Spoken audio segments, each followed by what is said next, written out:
মাত্র এই 4টে উপকরণ যদি তোমাদের কাছে থেকে থাকে তাহলে তোমরাও খুব সহজে বানিয়ে নিতে পারবে রেস্টুরেন্ট স্টাইলে পালক পনির। তো চলো রেসিপিটা শুরু করা যাক।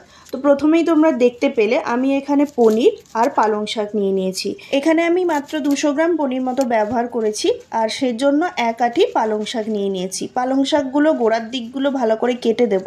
কেটে দেওয়ার পরে বেছে নেব এবং ভালো করে 2-3 বার জল দিয়ে ধুয়ে নেব। যেহেতু পালং শাকের মধ্যে কিছুটা বালি থাকতে পারে, তাই জন্য আমাদের কিন্তু ভালো করে 2-3 বার পালং শাকটাকে ধুয়ে নিতে হবে। ধুয়ে নেওয়ার পরে তোমরা দেখতেই পেলে একটা কড়াইয়ের মধ্যে পালং শাকটা নিয়ে নিয়েছি এবং পরিমাণ মতো জল দিয়ে সেটাকে ঢাকা দিয়ে সেদ্ধ করার জন্য রেখে দিয়েছি।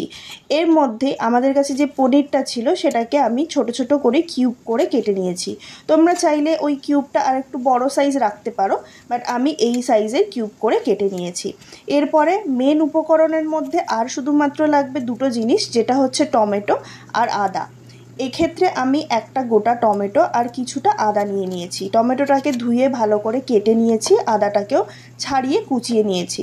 এরপর মিক্সিতে এটা ব্লেন্ড করে নেব।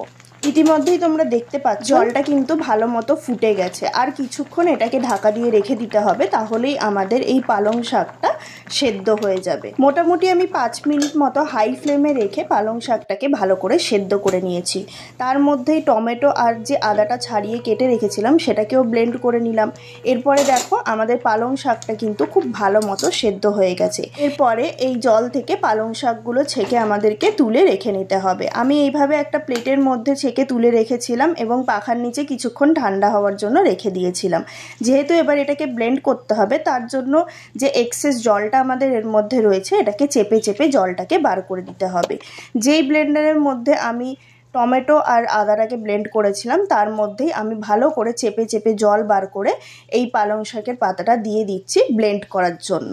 তো তোমরা দেখো এখানে যতটা পরিমাণ তোমরা জল বার করে দিতে পারবে ততটাই ভালোভাবে এই পালং শাকটা কিন্তু ব্লেন্ড হবে, নয়তো অনেক সময় জল বেরিয়ে যাওয়ার সম্ভাবনা থাকতে পারে। তো দেখো এখানে কত সুন্দর পালং শাকটা ব্লেন্ড হয়ে গেছে। আমি কিন্তু এখানে একটা শুকনো লঙ্কাও দিয়ে দিয়েছিলাম। তো দেখো মাত্র এই 3টে উপকরণ যদি তোমরা রেডি করে নিতে পারো তাহলেই তোমরা বানিয়ে নিতে পারবে পালং পনির খুব সহজেই। আর মাত্র কয়েকটা স্টেপ পরে রেডি হয়ে যাবে আমাদের পালং পনিরের রেসিপি। তো এখানে আমরা একটা কড়াই নিয়ে নিয়েছি, কড়াইয়ের মধ্যে সর্ষের তেল নিয়েছি কিছুটা, আর যে পনিরগুলো কেটে রেখেছিলাম সেটাকে একটু 5 মিনিট মতো ভালো করে এপিট ওপিট নাড়িয়ে ভেজে নিতে হবে। খুব একটা বেশি ভাজার দরকার নেই, সেক্ষেত্রে পনিরটা শক্ত হয়ে যেতে পারে। তার জন্য অল্প করে পনিরটা ভালো করে নেড়ে ভেজে নিতে হবে।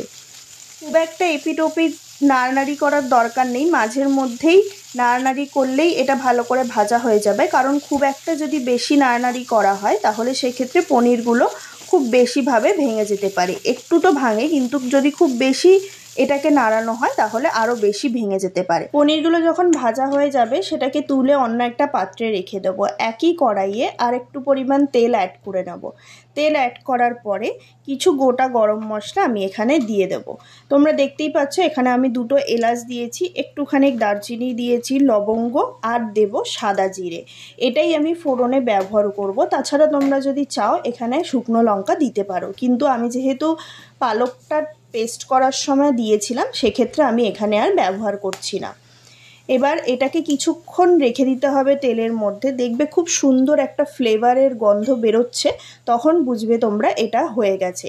এরপরে এর মধ্যে আমরা যে পেস্টটা রেডি করে রেখেছিলাম টমেটো আর আদার, সেই পেস্টটা এর মধ্যে দিয়ে ভালো করে কষিয়ে নিতে হবে। টমেটো আর আদার যে পেস্টটা আমরা দেব এটাকে কিছুক্ষণ ভালো করে নাড়িয়ে এর কাঁচা গন্ধটাকে দূর করে নিতে হবে, আর সাথে কিছু দিয়ে দিতে হবে মশলা। তো তোমরা দেখতে থাকো এখানে যা যা মশলা আমি অ্যাড করব সাথে সাথে তোমাদের সাথে শেয়ার করতে থাকবো। তো প্রথমে এটাকে কিছুক্ষণ একটু ভালো করে নাড়িয়ে নিতে হবে, তারপরে এর মধ্যে আস্তে আস্তে মশলাগুলো আমি অ্যাড করতে থাকবো। এর মধ্যে প্রথমেই আমি দিয়ে দেব কিছুটা নুন, তারপরে দেব হলুদ। নুন আর হলুদ গুঁড়ো দেওয়ার পরে এটাকে আর কিছুক্ষণের জন্য ভালো করে নাড়িয়ে আর একটু কষিয়ে নেব। যেহেতু গুঁড়ো মশলা দিয়ে বেশিক্ষণ কষানো যাবে না, সেক্ষেত্রে ফ্লেভারটা একটু তিতো হয়ে যেতে পারে। সেক্ষেত্রে প্রথমে একটু নুন আর হলুদ গুঁড়ো দিয়ে ভালো করে নাড়িয়ে নেব। তারপরে এর মধ্যে বাকি যে গুঁড়ো মশলাগুলো আমি ব্যবহার করব সেগুলো এক এক করে দিয়ে দেব। তোমরা এখানে দেখতেই পাচ্ছ আমি দিয়ে দিলাম জিরে গুঁড়ো, ধনে গুঁড়ো, শুকনো লঙ্কা গুঁড়ো আর চিনি, কিছুটা পরিমাণ চিনি আমি এখন অ্যাড করেছি। তাছাড়া পালক পনির একটু মিষ্টি মিষ্টি বেশি ভালো লাগে, সেক্ষেত্রে যখন পালংটা আমরা দেব টেস্ট করে পরিমাণ মতো আর একটু চিনি আর নুন অ্যাড করে দেব। এরপরে কিছুক্ষণ মশলাটা কষিয়ে নিয়ে আমরা এখানে যে পালংটা ব্লেন্ড করে রেখেছিলাম সেটা সম্পূর্ণভাবে দিয়ে কিছুক্ষণ ভালো করে কষিয়ে নিতে হবে। এটাকে বেশিক্ষণ কষানোর প্রয়োজন নেই, হালকা একটু কাঁচা গন্ধ যাতে দূর হয়ে যায় তার জন্যই এটা একটু কষিয়ে নিতে হবে। দেখবে যখন কড়াইতে হালকা হালকা লেগে যাচ্ছে তখন বুঝবে তোমরা এটা কষানো হয়ে গেছে। একটু কষানোর পরে এর মধ্যে তোমরা পরিমাণ মতো জল অ্যাড করে দিতে পারবে। আমি এখানে বড় কাপে প্রায় 1 কাপ আর হাফ কাপ জল অ্যাড করেছি, কারণ এটা এখন এর ফুটবে। এটাকে কিছুক্ষণ ফোটানোর পরে এর মধ্যে আমরা পনির দিয়ে আবার কিছুক্ষণ ফোটাবো। আর গ্রেভিটা আমি খুব একটা মাখা মাখা করবো না, হালকা একটু গ্রেভি রাখবো, সেক্ষেত্রে আমি জলের পরিমাণটা এই রকম ব্যবহার করেছি। তো জল দিয়ে দেওয়ার পরে আমরা এটাকে কিছুক্ষণ ফুটতে দেব। গ্রেভিটা ভালো মতো ফুটে গেলে এর মধ্যে আমরা যে ভেজে রাখা পনিরটা তুলে রেখেছিলাম সেটা এর মধ্যে অ্যাড করে দেব। অ্যাড করে দিয়ে লো ফ্লেমে এটাকে ঢাকা দিয়ে প্রায় 5 মিনিট মতো রেখে দেব। 5 মিনিট পরে ঢাকাটা খুলে আবার এটাকে ভালো মতো নাড়িয়ে আর 5 মিনিটের জন্য এটাকে রেখে দেব। ততক্ষণে আমাদের গ্রেভিটাও প্রায় মাখা মাখা হয়ে যাবে আর রেডি হয়ে যাবে আমাদের পালক পনির। আর এর মধ্যে কিছুটা টেস্ট অ্যাড করার জন্য আমি উপর থেকে 1 চামচ মতো ঘি আর গরম মশলা ছড়িয়ে দেব। তো এভাবেই আমাদের পালক পনির, রেস্টুরেন্ট স্টাইল পালক পনির খুব সহজেই রেডি হয়ে যাবে।